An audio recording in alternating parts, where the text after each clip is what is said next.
Hi everyone and welcome to my YouTube channel. Today's something really different to my norm, and as the title suggests, it's portrait photography. This is something that I'm really not used to photographing at all, and luckily enough, as some of you know, that I'm part of a camera group, camera club, and there was a couple of guys there that organised a portrait shoot, which is Chris, Brian and another Chris. And it was a really interesting evening to be out shooting with my camera, and with the skills of these guys being able to help and coach us through the different types of techniques that you need to use for portrait photography. Having someone to help you through a different style of photography is always helpful, and Chris, Brian and Chris really did help us all through the camera club shoot with our model Heidi for the evening, and it was really enjoyable just to learn a different style of photography. And I've done a short video on the evening, so I'll play that in a moment, but as I say, it was a really enjoyable evening to be out shooting something completely different to my norm and stepping well out of my comfort zone.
So like I said, it is something completely different to what I've normally done, and I was very nervous, I must admit, about doing something completely different, particularly when you're trying to interact and actually take an image of someone as well. It's very, very different from landscape photography, and there was a lot of elements that I did, I must admit, struggle with.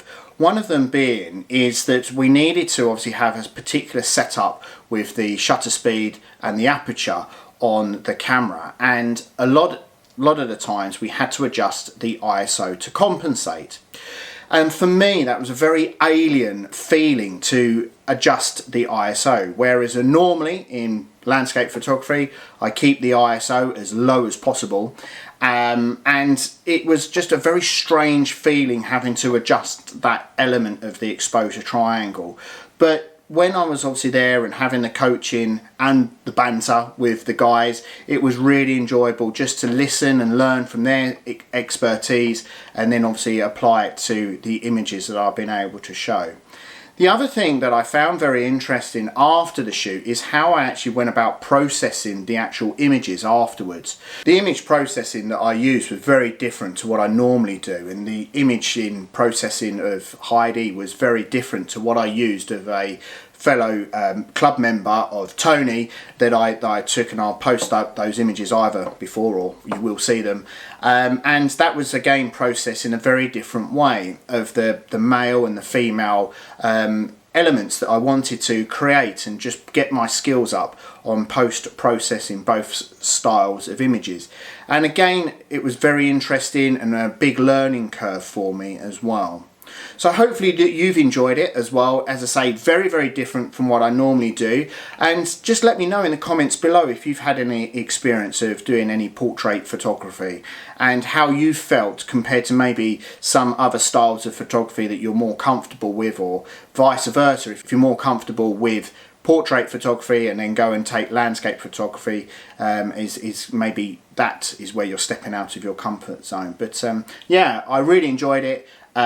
Obviously using the camera in a completely different way to what I've been used to. So like I mentioned, thanks a lot everyone for watching, and leave us a comment, as I really do enjoy those comments. Please consider giving it a thumbs up as well, as I really do enjoy your feedback on the videos. And if it's your first time watching, please consider subscribing. And until next week when I'm back outside, I promise, cheers and take care.